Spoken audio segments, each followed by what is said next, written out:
Namaste, I'm JV Dr. Sapna Gehlot and math session is on collective security.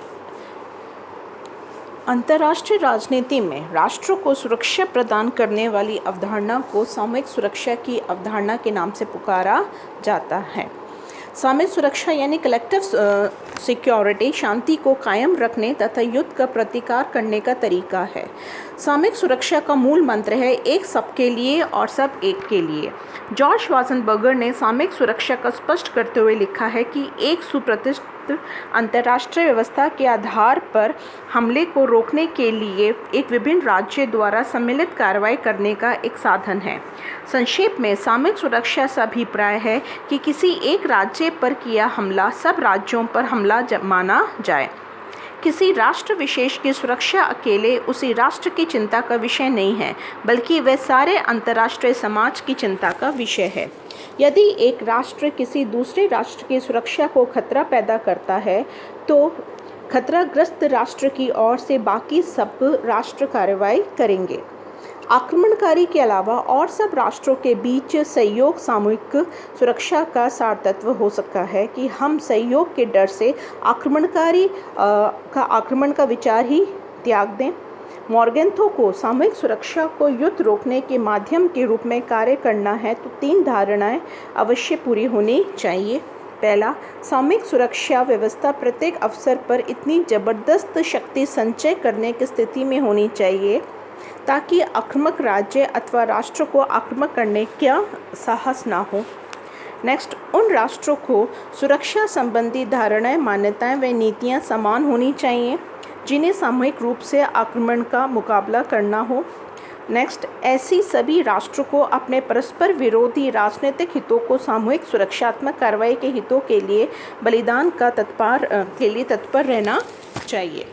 सामूहिक सुरक्षा के संबंध में निम्नलिखित जो प्रमुख मान्यताएं हैं, जैसे कि सभी राष्ट्र आक्रमणकारी को पहचानते हैं, आक्रमण को रोकने के सभी की समान रुचि होती है, सभी राष्ट्रों में आक्रमण का प्रतिकार करने की क्षमता होती है, आक्रमणकारी राज्य की अपेक्षा समग्र या कलेक्टिव पावर की शक्ति अधिक होती है, विश्व शांति शक्ति की अधिकता पर आधारित है और राष्ट्रों को आपस के राजनीतिक मतभेद भुलाकर आक्रमणकारी के विरुद्ध सामूहिक कार्रवाई के लिए सदैव तत्पर रहना चाहिए।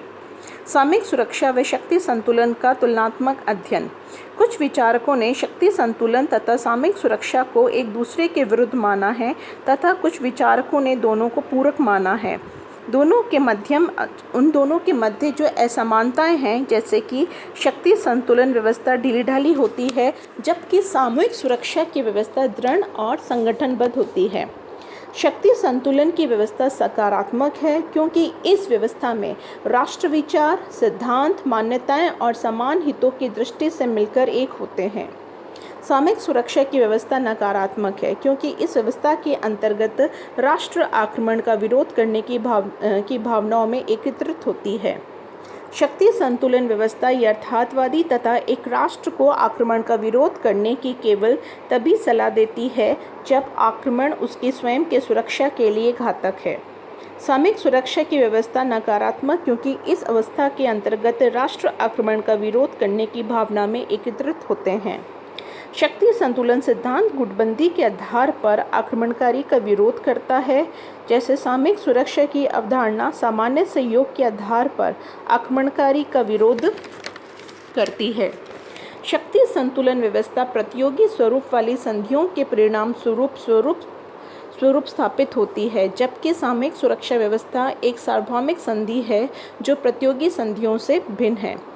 ये कुछ संगठित राष्ट्रों के विरुद्ध संधि नहीं है, वरन प्रत्येक आक्रमणकारी के विरुद्ध है।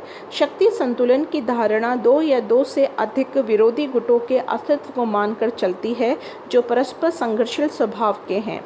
सामूहिक सुरक्षा की धारणा से गुटबंदी की पूर्व कल्पना नहीं है, वह एक विश्व के सिद्धांत को मानकर चलती है। शक्ति संतुलन के अंतर्गत बंधे राज्य आक्रमणकारी का विरोध करने के लिए इस समय की एक साथ उठ खड़े होंगे, जबकि उन सबसे हितों को आक्रमण से हानि पहुंचाने की संभावना होगी। सामूहिक सुरक्षा का सिद्धांत ये मानता है कि किसी एक राष्ट्र पर किया गया आक्रमण शांति के लिए संकट है, और इसका विरोध करने के लिए प्रत्येक राष्ट्र को कटिबद्ध रहना चाहिए।